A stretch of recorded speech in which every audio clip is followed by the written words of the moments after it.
배달 음식, 현대인의 전유물인 줄 아셨죠? 선비들도 밤마다 음식을 시켜 먹느라 난리였다면 믿으시겠습니까? 통행금지가 풀리자마자 주막 앞으로 달려가는 하인들. 새벽 해장국을 찾는 양반들의 모습. 조선시대 배달의 민족 이야기. 지금 시작됩니다. 조선시대 한양은 생각보다 훨씬 번화한 도시였습니다. 종로와 남대문 일대에는 주막과 음식점이 즐비했고 아침부터 밤까지 사람들로 북적였습니다. 특히 조선 후기로 갈수록 상업이 발달하면서 음식 문화도 다양해졌습니다. 주막에서는 술과 안주를 팔았고 음식점에서는 국밥과 냉면 같은 식사 메뉴를 제공했습니다.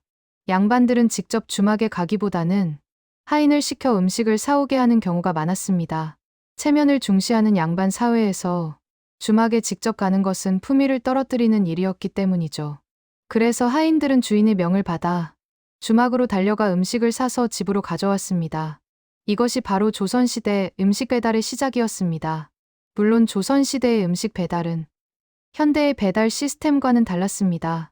음식점에서 배달원이 직접 음식을 가져다 주는 것이 아니라 양반집 하인이 주막에 가서 음식을 사오는 방식이었죠. 하지만 결과적으로는 똑같았습니다.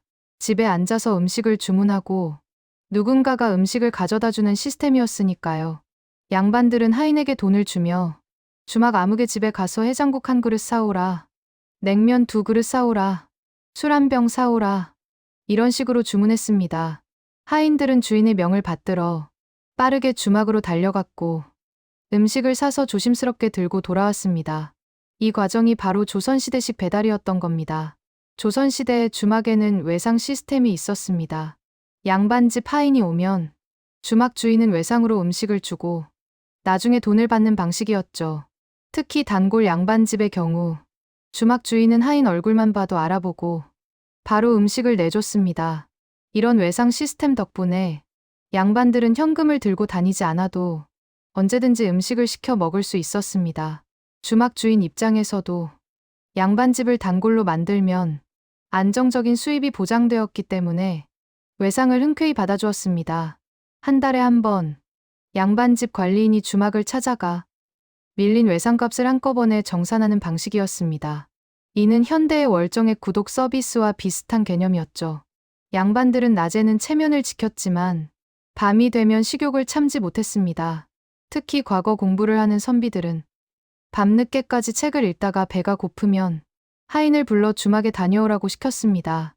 통행금지 때문에 밤에는 나갈 수 없었지만 새벽 파루가 울리기만을 기다렸다가 하인을 보내 해장국을 사오게 했습니다. 조선시대 선비들의 야식 사랑은 현대인 못지않았던 겁니다. 일부 양반들은 밤중에 배가 고프면 부엌에 가서 찬밥을 물에 말아 먹거나 김치와 된장으로 허기를 채웠지만 제대로 된 음식이 그리웠습니다. 그래서 새벽이 되기만을 손꼽아 기다렸고 파루 소리가 들리면 바로 하인을 깨워 주막으로 보냈던 거죠. 조선시대에는 인정과 파루라는 제도가 있었습니다. 저녁이 되면 인정이라는 종이 울렸고 이 소리를 신호로 한양 도성의 사대문이 닫혔습니다. 인정이 울린 후에는 누구도 거리를 돌아다닐 수 없었고 위반하면 엄한 처벌을 받았습니다. 새벽이 되면 파루라는 종이 울렸고 이제야 사람들이 다시 거리를 다닐 수 있었습니다. 파루는 보통 새벽 45시경에 울렸는데 이 시간이 되면 한양 거리가 다시 활기를 띠기 시작했습니다. 주막과 음식점도 파루 소리에 맞춰 문을 열었고 가장 먼저 찾아오는 손님은 양반집에서 보낸 하인들이었습니다. 밤새 배를 골았던 양반들이 파루 소리가 들리자마자 하인을 보내 해장국이나 술을 사오게 했던 거죠. 파루 소리가 울리는 순간 한양 거리는 순식간에 북적였습니다. 양반집 하인들이 일제히 주막으로 달려갔고 주막 주인들은 바쁘게 음식을 준비했습니다.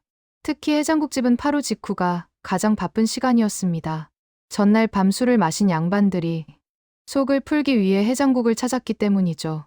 하인들은 주인의 명을 받들어 누가 먼저 음식을 사올까 경쟁하듯 뛰어갔습니다. 늦게 도착하면 음식이 떨어지거나 차례를 기다려야 했기 때문에 하인들은 파루 소리가 들리기 전부터 대문 앞에서 대기하고 있었습니다. 이런 모습은 현대의 배달 앱에서 할인 이벤트가 시작되는 순간 사람들이 몰리는 것과 비슷했습니다. 조선시대에도 빠른 배달을 위한 경쟁이 치열했던 거죠. 하지만 모두가 8월을 기다린 것은 아니었습니다. 일부 양반들은 통행금지를 어기면서까지 음식을 사오게 했습니다. 특히 권력 있는 양반이나 왕실과 가까운 인물들은 통행증을 받아 밤에도 거리를 다닐 수 있었습니다. 이들은 하인에게 통행증을 들려보내 밤중에도 주막에서 음식을 사오게 했습니다. 물론 일반 양반들은 이런 특혜를 누릴 수 없었고 8월을 기다릴 수밖에 없었습니다. 하지만 일부 대담한 하인들은 주인의 명을 받들어 몰래 담을 넘어 주막에 다녀오기도 했습니다.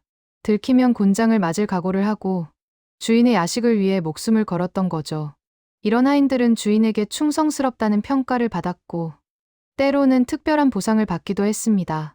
조선시대 양반들이 가장 많이 찾은 메뉴는 바로 해장국이었습니다. 전날 밤 술자리를 가진 양반들은 다음 날 새벽 속을 풀기 위해 반드시 해장국을 찾았습니다. 해장국은 뜨거운 국물에 소고기와 채소를 넣고 얼큰하게 끓인 음식으로 숙취 해소에 탁월한 효과가 있었습니다. 파루가 울리면 하인들은 가장 먼저 해장국집으로 달려갔고 주인은 뜨끈한 해장국을 기다리며 입맛을 다셨습니다. 해장국집 주인들은 파루 시간에 맞춰 미리 국물을 끓여놓고 손님이 오면 바로 내줄 수 있도록 준비했습니다. 가장 인기 있는 해장국집은 파루 직후 1시간 만에 하루치 국물이 모두 동날 정도였습니다. 조선시대 해장국집은 현대의 인기 배달 음식점과 다름없었던 거죠. 조선시대에 가장 인기 있던 배달 메뉴는 단연 해장국이었습니다. 양반들은 술자리 다음 날이면 반드시 해장국을 찾았고 하인을 시켜 주막에서 사오게 했습니다. 해장국은 뜨거운 국물에 소고기와 물을 넣고 고춧가루로 얼큰하게 맛을 낸 음식이었습니다. 조선시대에는 해장국을 효종갱이라고도 불렀는데 이는 숙취를 풀어주는 국이라는 뜻이었습니다. 특히 한양에서 유명한 해장국집은 새벽이면 양반집 하인들로 문전성시를 이뤘습니다. 하인들은 큰 그릇에 해장국을 담아 조심스럽게 집으로 가져갔고 양반들은 뜨끈한 국물을 마시며 전날의 숙취를 풀었습니다. 해장국 한 그릇의 가격은 대략 쌀 한 대 정도였다고 전해집니다. 결코 싼 가격은 아니었지만 양반들은 기꺼이 돈을 지불했습니다. 두 번째로 인기 있던 메뉴는 바로 냉면이었습니다. 현대인들은 냉면을 여름 음식으로 생각하지만 조선시대에는 오히려 겨울에 더 인기가 많았습니다. 추운 겨울, 따뜻한 온돌방에 앉아 차가운 냉면을 먹는 것이 최고의 호강이었기 때문입니다. 냉면은 메밀로 만든 면에 차가운 육수를 부어 만든 음식으로 시원하고 담백한 맛이 일품이었습니다. 양반들은 특별한 날이나 손님이 왔을 때 냉면을 대접하곤 했습니다. 냉면집은 주로 평양 출신 사람들이 운영했는데 평양냉면은 조선시대에도 명성이 자자했습니다. 양반들은 하인을 시켜 냉면집에서 냉면을 사오게 했고 큰 그릇에 담아 배달받았습니다. 냉면은 면이 불기 전에 빨리 먹어야 했기 때문에 하인들은 뛰어서 집으로 돌아왔습니다. 세 번째로 인기 있던 메뉴는 술과 안주였습니다. 조선시대 양반들은 술을 매우 좋아했고 집에서 손님을 맞이할 때 주막에서 술과 안주를 사오곤 했습니다. 특히 안주로는 육포, 포, 그리고 북어구이 같은 것들이 인기였습니다.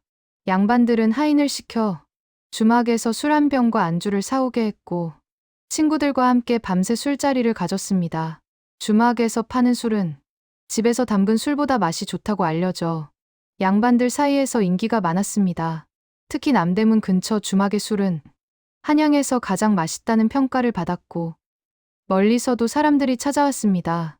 하인들은 술병을 조심스럽게 들고 집으로 돌아왔고 양반들은 친구들과 함께 밤새 술잔을 기울였습니다. 해장국, 냉면, 술 외에도 조선시대에는 다양한 배달 메뉴가 있었습니다. 국밥, 떡국, 만두 같은 음식들도 양반들이 즐겨 찾는 메뉴였습니다. 특히 국밥은 한 끼 식사로 든든했기 때문에 바쁜 양반들이 자주 시켜 먹었습니다. 떡국은 명절이나 특별한 날에 주막에서 사와 가족들과 함께 먹었고 만두는 겨울철 간식으로 인기가 많았습니다. 또한 일부 주막에서는 구운 고기나 생선을 팔기도 했는데 양반들은 이런 음식을 사와 저녁상에 올리곤 했습니다. 조선시대 음식 배달 메뉴는 생각보다 다양했고 양반들의 입맛을 사로잡기 위해 주막 주인들은 끊임없이 새로운 메뉴를 개발했습니다. 화면을 2번 터치하시고 이어서 보세요. 조선시대에는 현대처럼 배달비라는 개념이 따로 없었습니다. 대신 하인에게 주는 팁이 있었죠. 양반이 하인에게 돈을 주며 주막에 가서 음식을 사오라고 하면 하인은 음식값을 지불하고 남은 돈을 자신의 몫으로 챙겼습니다. 이것이 바로 조선시대식 팁이었습니다. 양반들은 보통 음식값보다 조금 더 많은 돈을 주어 하인이 수고비를 챙길 수 있도록 배려했습니다. 특히 비가 오거나 날씨가 추운 날에는 평소보다 더 많은 돈을 주어 하인의 고생을 위로했습니다. 하인 입장에서는 주인이 자주 음식을 시켜 먹을수록 자신의 수입도 늘어났기 때문에 오히려 배달 심부름을 반겼습니다. 일부 영리한 하인들은 주막 주인과 친해져서 음식값을 조금 깎아달라고 부탁하고 그 차익을 자신의 몫으로 챙기기도 했습니다. 조선시대 음식 가격은 현대의 화폐 가치로 환산하기 어렵지만 대략적인 비교는 가능합니다.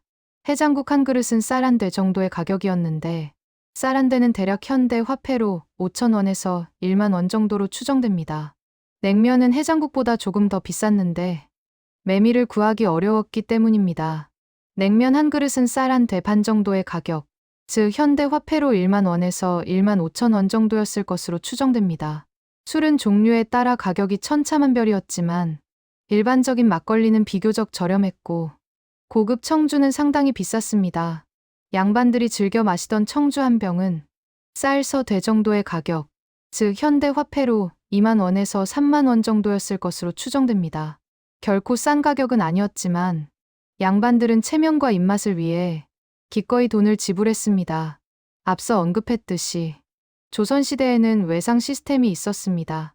양반집 하인이 주막에 가면 주막 주인은 외상으로 음식을 주었고 한 달에 한 번 정산하는 방식이었습니다.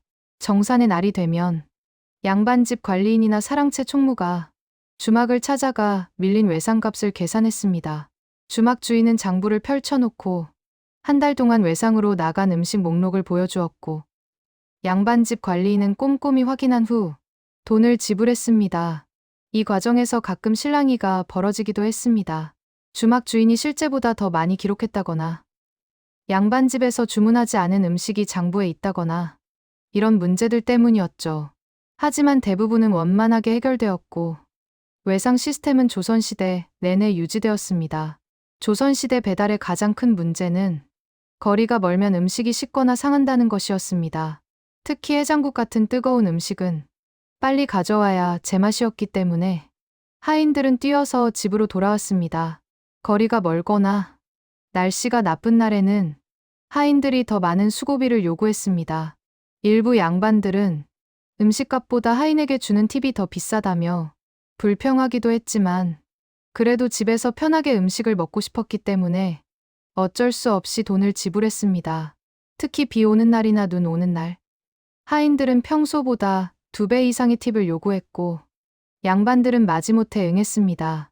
이는 현대의 배달 앱에서 악천 후 날 배달비가 올라가는 것과 정확히 같은 원리였습니다. 시대가 바뀌어도 배달의 논리는 변하지 않았던 거죠. 조선시대 배달 수단은 오로지 사람의 두 발이었습니다. 하인들은 뛰어서 주막에 가고 음식을 들고 뛰어서 돌아왔습니다. 거리가 가까우면 문제없었지만 멀리 떨어진 주막까지 가려면 상당한 시간과 체력이 필요했습니다.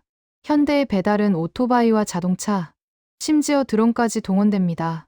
주문 후 30분 이내 배달이 기본이고 빠르면 10분 만에 음식이 도착합니다. 배달 수단의 발전으로 음식을 더 빠르고 신선하게 받을 수 있게 된 거죠. 하지만 본질은 똑같습니다. 집에 앉아서 음식을 주문하고 누군가가 음식을 가져다 준다는 점. 조선시대나 지금이나 변함없습니다. 다만 조선시대에는 하인이 뛰었고 지금은 배달원이 오토바이를 타고 달릴 뿐입니다. 조선시대 음식 주문은 입으로 전달하는 방식이었습니다. 양반이 하인을 불러 주막 아무개 집에 가서 해장국 한 그릇 사오라. 이렇게 말로 지시했습니다. 하인은 주인의 명을 기억하고 주막에 가서 똑같이 전달했습니다. 때로는 전달 과정에서 실수가 생기기도 했는데 해장국을 시켰는데 냉면을 사온다거나 술 한 병을 시켰는데 두 병을 사온다거나 이런 해프닝이 벌어지곤 했습니다. 현대는 스마트폰 앱으로 클릭 몇 번이면 주문이 완료됩니다. 메뉴를 선택하고 옵션을 고르고 결제 버튼을 누르면 끝입니다. 실수할 가능성도 거의 없고 주문 내역도 자동으로 저장됩니다. 하지만 조선시대 양반들도 단골 주막이 있었고 주막 주인은 양반의 입맛을 기억하고 있었기 때문에 큰 문제 없이 주문이 이루어졌습니다. 현대인들은 배달비 3,000원에도 불평합니다. 음식값보다 배달비가 비싸다며 배달앱 리뷰에 불만을 쏟아내죠. 조선시대 양반들도 똑같았습니다. 하인에게 주는 팁이 음식값만큼 든다며 투덜거렸습니다. 특히 날씨가 나쁜 날, 하인들이 평소보다 더 많은 팁을 요구하면 양반들은 불만을 토로했습니다. 하지만 결국은 돈을 지불했습니다. 집에서 편하게 음식을 먹고 싶었으니까요. 배달비 논란은 시대를 초월한 영원한 갈등입니다. 배달받는 사람은 항상 배달비가 비싸다고 느끼고 배달하는 사람은 항상 배달비가 적다고 느낍니다. 조선시대나 지금이나 이 갈등은 해결되지 않았습니다. 하지만 그럼에도 불구하고 사람들은 계속해서 배달을 시킵니다. 편리함이 비용보다 크기 때문이죠. 결국 배달 음식을 찾는 인간의 본능은 시대를 불문하고 똑같았습니다. 조선시대 선비들도 밤늦게 공부하다 배고프면 새벽 파루만을 기다렸고 하인을 보내 해장국을 사왔습니다.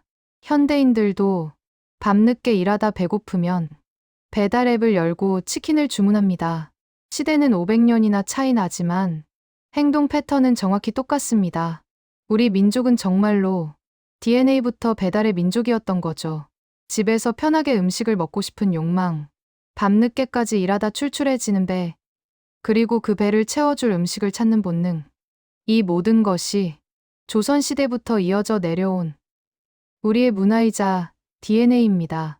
배달 앱이 발달한 것도 우리 민족의 이런 본능 때문일지도 모릅니다. 조선시대 하인들이 뛰어다녔듯이 지금은 배달원들이 오토바이를 타고 달립니다. 수단만 바뀌었을 뿐 본질은 전혀 변하지 않았습니다. 여러분은 지금 가장 자주 시켜 먹는 배달 음식이 무엇인가요? 조선시대 양반들처럼 해장국을 좋아하시나요? 아니면 현대의 치킨과 피자를 선호하시나요? 댓글로 여러분의 최애 배달 음식을 알려주세요.